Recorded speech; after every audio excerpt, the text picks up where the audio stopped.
પડે દુશ્મન પડવા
માથા સગડી મિલી અને કાળું ધોધલ પાહે કેડી લે પેલા માળીને કીધું કે રાધા મારું તો હફળતો નહીં પણ માળે તું જાય કે એટલે આ માળે જઈ કણ્યો અને જઈને કાળો ધોધલ ને કે છે કાળો ધોધલ હોફળે છે કાળો ધોધલ હોફળે હા કાળો ધોધલ તારો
ભોગ પીજો છે એટલે આવ્યો છે પણ આ બાળાને આવી છે એટલે વાતમાં કોક સ ખરું એમ કે જે મારા જવું તો બળશે એ વખત આ કાળો ધોધલ પેલા ધનિયા ઢોલીને કહે છે ધનિયો ઢોલી હોફળે છે ભલે ધનિયા ઢોલીને કહે છે ભલે વાત ચાલે હા હા ધનિયા ઢોલી તારો ઢોબા ખાવા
ધનિયા ઢોલીને અને ધનિયા ઢોલી બોલાઈને કેવું કે ધનિયા ઢોલી તારો ઢબકા વગાડી ઢોલ કે ઢોલાના ઢબુકે હુરાનાર એ વગાડ વળી ઢોલ વગાડ્યો એટલે જેટલું સૈનિક હતું એટલું ગામનું કોઈ ધોકો તો ધોકો લાકડી હતી લાકડી લઈને બધું આખું ભેગું થઈ ગયું ગારું ભાઈ બધી રાજાને જરૂર શું પડી છે કે ઢોલ વગાડ્યો છે એ વગાડ રાજા બધા ભેગા થયા એ વખત કીધું કે ભાઈ આપણી વાળી બનાવી હતી તે વાળી કોકને ભેળાઈ છે આપણા આ દીકન જવાનું છે યુદ્ધ કરવા એટલે બધા કે હારું ભાઈ એ વખત જો વાળી છે ના લશ્કર બધું વાળી જઈને વાળી હતી કને ઊભી રહી અને પેલા લશ્કર બધું કે ભાઈ કોરે મોરે વેટ ગાલો આ વાળીના અને કોરે મોરે વેટ ગાલી અને જેના કોરી હુવર થા એના કોરી હાવ હોનાનો હુવર લેવા મીક આવશે એટલે આમાં આપણા જેવા હોય તો બીવાય તો ખરા કે મારા હારું કદાચ હુવર આપણા કોરી થઈ જાર હાવ હોના છોટી લઈને આલશું એ વગેરે કોરે મોરે વાર વેટવાણી હુવર તો વચ્ચો વજ બોડી કરીને વચ્ચો વજ જેલો હતો એ વખત પેલા તો ભગવાન હતા એટલે હુવરને ખબર પડી કે અમે રાજા આવ્યો છે હા એ જવા સુવર સુચો બોડે મોહે એ જવા સુચો નિરાધા પટે ગોદારી નેદરા હે એ તારા કોરે મોરે વેટવાણી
પાછો આઈન બોડીમાં બેઠો જો બીજી ગોરી મારી હુવરીએ જે કોરે મોરે વાર જોતો તો કે રાધા શાની બાજુ ઊભો છે રિયો જોતો રે જોઈ અને પાછો આઈન બોડીમાં બેઠો હા હા લ્યા બીજી ગોરી પેલા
આ સોથી ગોરી મારી એટલે ઓરને ખબર હતી કે જો કદાચ આ રૈયતના કોરી જીયો તો રાધા કરી છોડવાનો નહીં. અરે તાર એના કરતા રાધાના કોરી જ જવા દે મને.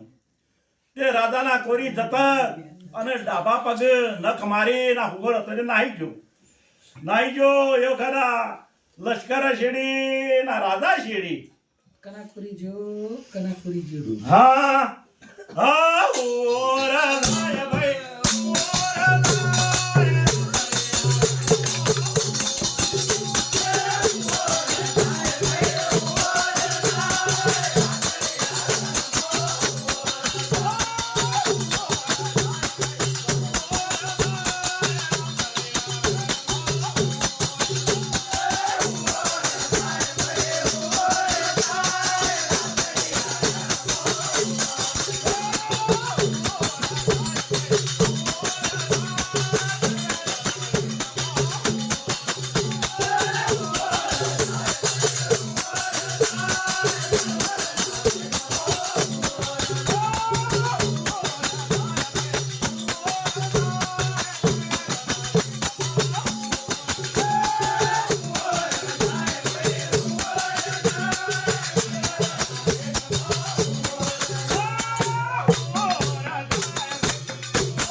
તરવેરાના વેગમાં હુર આવે, ઘડીમાં પાંદડીના વેગમાં આવે અને ઘડીમાં બંદૂકોના વેગમાં આવે. એમ કરતા કરતા આ તો શેડે આ ઘર ગોધુડા મેલી તો શોયના શોય આ તો બધા રાધાના પેલું સૈનિક બધું શેડી શેડી પહોંચી ગયું. પણ હુર ના આપડ્યા નહીં. હુર એવો ભગવાન એવો વેલી રે ઘડીમાં આ ઘોડો લઈને જતા રહે આમ તરવેરથી મારે ને એવી રીતે તરવેરના વેગમાં હુર આવી જાય. પણ તરવેર અડવા દે નહીં. બધું રાજા પાછો વળી અને અમુક કરીને જોયું આખી રૈયા બધી આખું સૈનિક શેડી શેડી આવતું તો એ વખત રાજા ઉભો રહ્યો. રાજા કહેવા માંડ્યો ભાઈ અમે તમે બધા વળી તો પાછા પણ કે હુવર કોના કોરી જો શકે. આ રાજાએ પૂછ્યું એટલે બધું સૈનિક તો સીધી રીતે કે રાજા તમારા કોરી જીવ્યું સૈનિક બી વાત હતું. પણ પેલો ભોંયસો હતો તે એરો કમ્પ્લેટ તમે જો અગર હુવર નાખો ને અગર કમ્પ્લેટ જોઈ હતો એરો તો હુવર કાના કોરી જાય મારા તો જોવું જ છે બીજો જોવું હોય તો જોવું કોઈ ના. એટલે ભોંયસો પાડી ગયો તો એ વખત આ ભોંયસો પેલા રાજાને આ બધાને રાજાએ પૂછ્યું એટલે પેલો ભોંયસો ક્યાં મળ્યો કે રાજા હું કહું તો ખરો પણ મને કોઈ સજા ના હાલો તો કહું. એકથી કે તને કોઈ સજા મળશે કે રાજા હુવર તમારા કોરી જો છે. એકથી ના જાય કે આ જો છે કે રાજા જો કે તમારા ગોળાના ડાભા પગ કે છે નખ મારીને ગોળો હેડી ગયો છે. અરે પેલો હુવર હેડી ગયો છે. કારણ કે કાલે આમ તો રાજા મોના ના પેલી હુવરની નિશાણી ના કર્યો તો રાજા ના મોનો ગમે તે રૈયતના માથે નાખી દો. એટલે પેલો રાજા નેતો ઉતરીને જોયું કે આમ મારો હારું વાત તો સાચી છે કે ભોંયસાની ખોટી છે નહીં. એવો ખરા રાજા પેલી રૈયત ને ક્યાં જેવું રૈયત હોપડા જેવું હા હલ્યા પેલા જવાર મારી માતા પિતાને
પેલા તમાર મારી માતા પિતાને આપજો.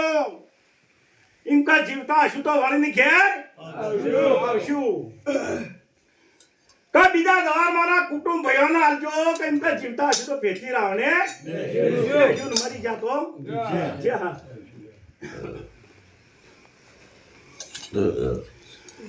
હાલ્યા તીજા દવા મારી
કે ભાઈ તીજા સવાર મારી ગાડીઓ નાખજો